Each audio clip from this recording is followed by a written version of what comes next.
It's still the Good Morning Crossover Friday edition. I'm sure you enjoyed that music there by David Doe. Joining me this morning is public affairs analyst, Honorable Comrade Inyang Akaba. Inyang, good to have you. Good morning. Yeah, you're looking very gorgeous. Good morning, Crossivarian.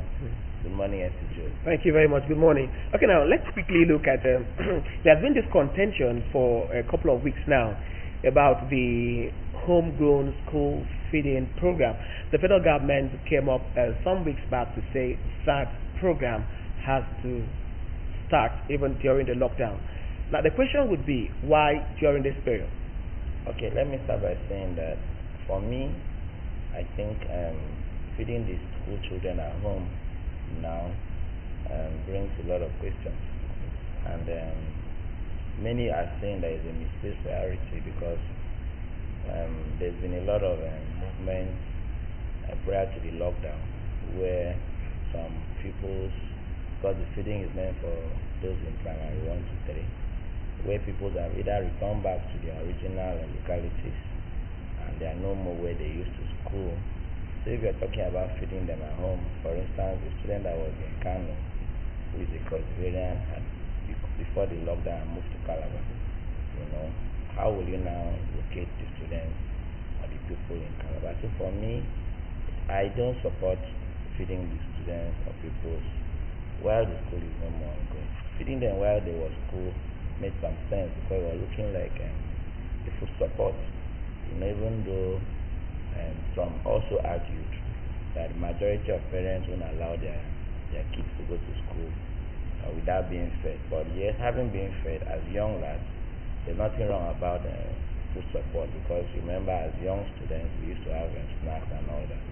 But for federal government to allocate such billions at this point in time, and talking about a household will have about 5,000 and 4,000 a fraction cost of 5 kg of rice, 5 kg of beans, and milk, oil, and all that. I think the federal government seems to be playing with the sensibilities of Nigerians now, because we're even having challenges of palliative.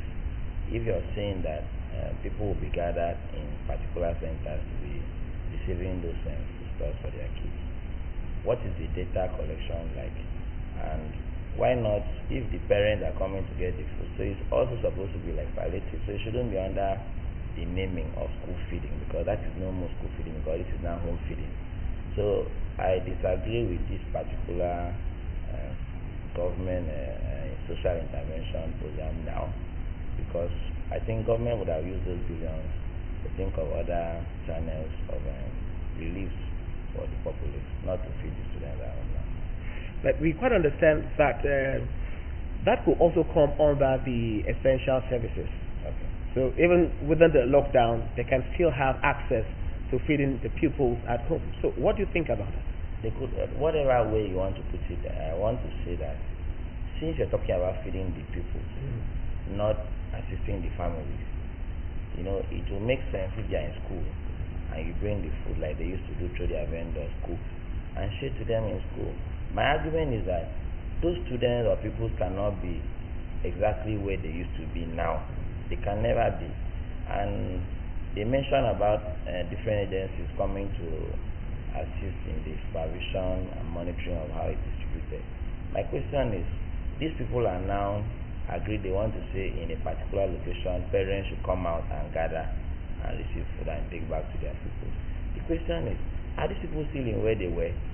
Because someone like me, I was not in Calabar before this lockdown. So if I travel with my kids, they are no more in Abuja. So now they were supposed to be fed in school. Are you paying all the way to Calabar to feed my people?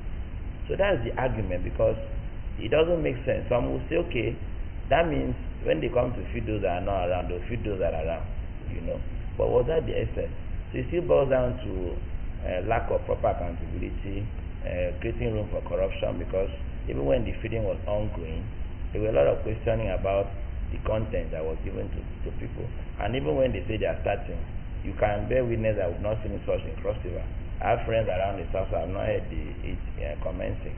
Maybe yes, they say they will start from Ogun or somewhere and other parts of the state, but between that time and now, 2 weeks going, we've not seen it anywhere. Our monies have been appropriated and allocated. So for me, it's still government still taking us to be people that should just take whatever government wants to give to us. Okay, let's look at data management. If the federal government had a proper data management, how to track the pupils, no matter where they are, don't you think that this program can still succeed via tracking the pupils wherever they are in the part of Nigeria? Well, if we had data management, I know we have a more responsive coordination. If we had a more organized system, our system is not organized.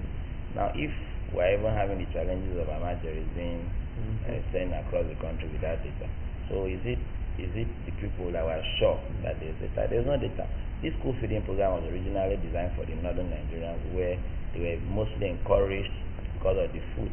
They feed them even up to the secondary in the north, so as to encourage them to come out to school. So for me, even when there's data management, it shouldn't be now. I'm not against the vision of the government to assist people in school, but it shouldn't be now, because it will break the protocol of social distancing in the course of gathering them. It will break the protocol of even the essence of we trying to restrict people to contact or contract like COVID-19. It shouldn't be now. It can be when the schools were in session, even though there were some lacunas here and there. But since at least school was in session, it was a school feeding program, there is no more school. It's contradictory to say you're feeding students at home. It's very contradictory.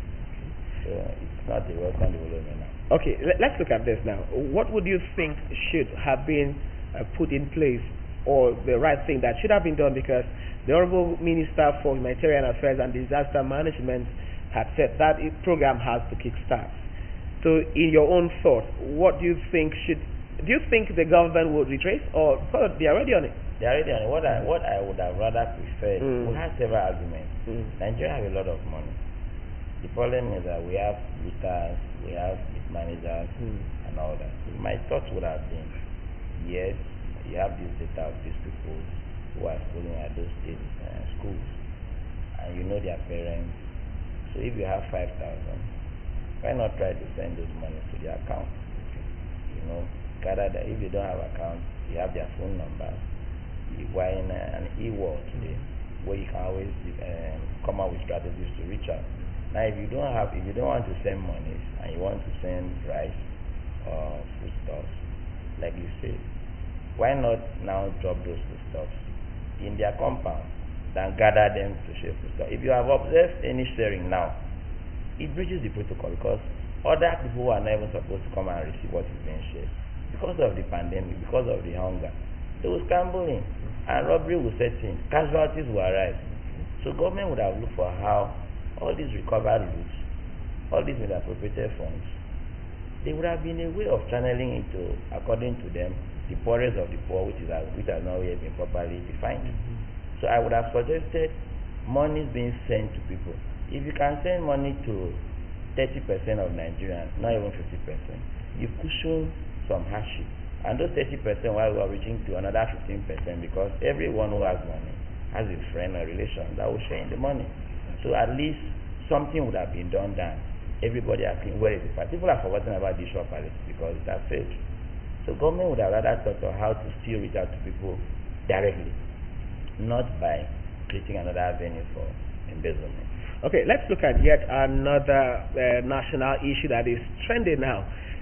We noticed some weeks back, I think sometime in March, yes, if I'm correct, sometime in March, we had this contention, serious contention, that Nigerian government was inviting the Chinese doctors to come in.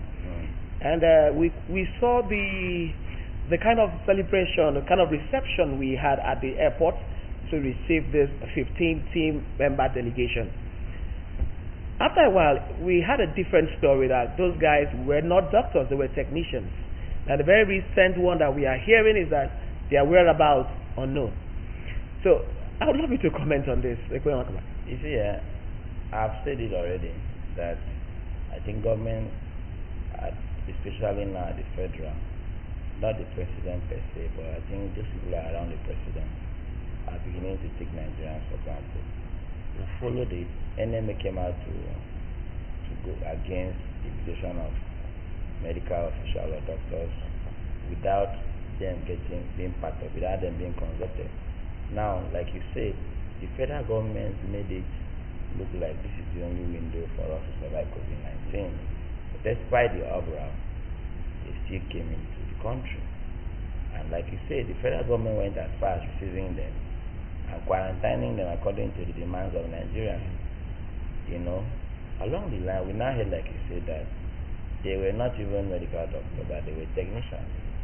We also later found out that they were quarantined by CECC, their own company, who are doing a lot for Nigeria, and they are coming to serve their own staff.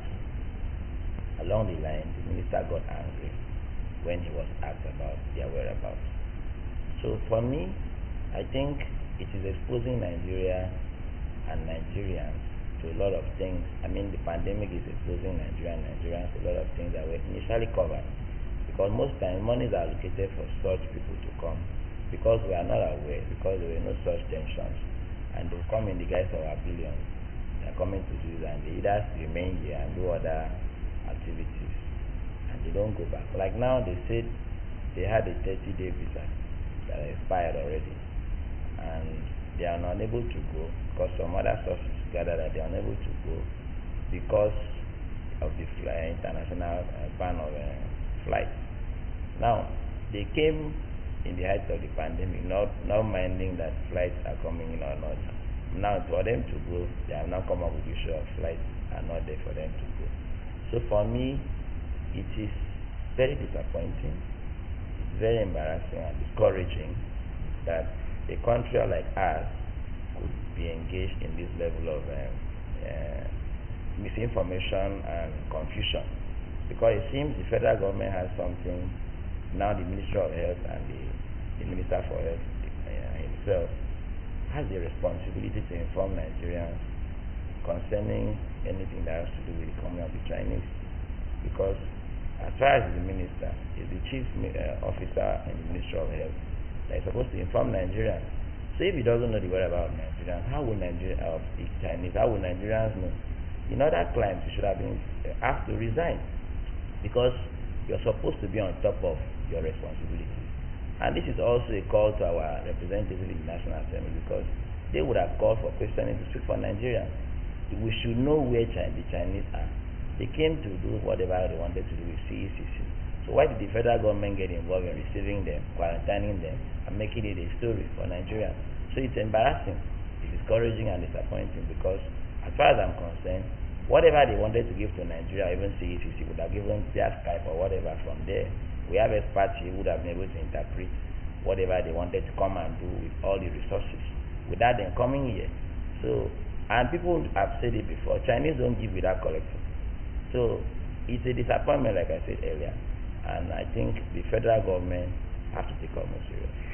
Now, I think some people are having the fear that there are more to it than we had thought, because coming to Nigeria, we had the immigrations, we had everybody. There are some agencies that I'm sure had their eyes on this gentleman. Now, the whole country say they can't know where they are. So do you think there's something that maybe Nigerians are not knowing? I also share in that thought, because if the minister is coming to say they are not, I don't know where they are. You see, the minister, if I were him, yes, maybe at that point he wouldn't know where they were. It would have been simple for him to say, okay, gentlemen of the press, we'll be here again tomorrow. I'll make a few findings and I'll come back with where they are. Because the minister can easily call the controller of immigration overnight and then get their details. And something really struck my mind. If they were invited as medical officials and they now came to Nigeria before they were realized to be technicians, a lot went wrong. Because even before they were even invited, the Nigerian government ought to have already known their details and statistics before they even boarded. So for them to have boarded and landed in Nigeria before Nigeria started knowing that there were no more doctors, it shows how disorganized our mechanisms are. Because before you even come here, you were supposed to have disclosed your identity. Some are saying that the minors that were arrested here and there are the Chinese who came through the guise of medical doctors who have now come for other illegal activities. Yeah, but though I don't share in that, but I feel the government is insensitive to very sensitive issues. The government is irresponsible to issues that are supposed to be up to their responsibilities on. The government is also not allowing the people. They are not giving the people that sense of belonging, because the government still believes whatever we want to do as the government include now those in government. The people who are part of the government that are not in government, they should take it whether they like it or not. And for me, it's a call for more consciousness, because I've said it in different forums that we have democracy is not a guarantee that we have good governance. Democracy is just a window where all of us have the franchise, we have the freedom to vote. And now what comes out from these votes is the people that we voted for. If you voted for the wrong people, they will end up giving you wrong results. And that is still democracy, but not dividend of democracy. So we have to be part and parcel of our democratic processes by ensuring that we not just vote, we don't just vote, but we vote for people that will now give us dividends of democracy. Because as far as I'm concerned, there's a lot of questions around those who are representing us democratically. All right, thank you very much, Inyang Akaba, comrade, a public affairs analyst. Thank you so very much for your moment here with us on the show this morning. We hope to still be having you around us to share your thoughts majorly on some national issues. It's still the Good Morning Cross River Friday edition, and we had a chat with the public affairs analyst, Honorable Comrade Inyang Akaba, where he had to share his thought with us on some very controversial issues hitting the nation at the moment. Good Morning Cross River returns in a bit. Please stay with us.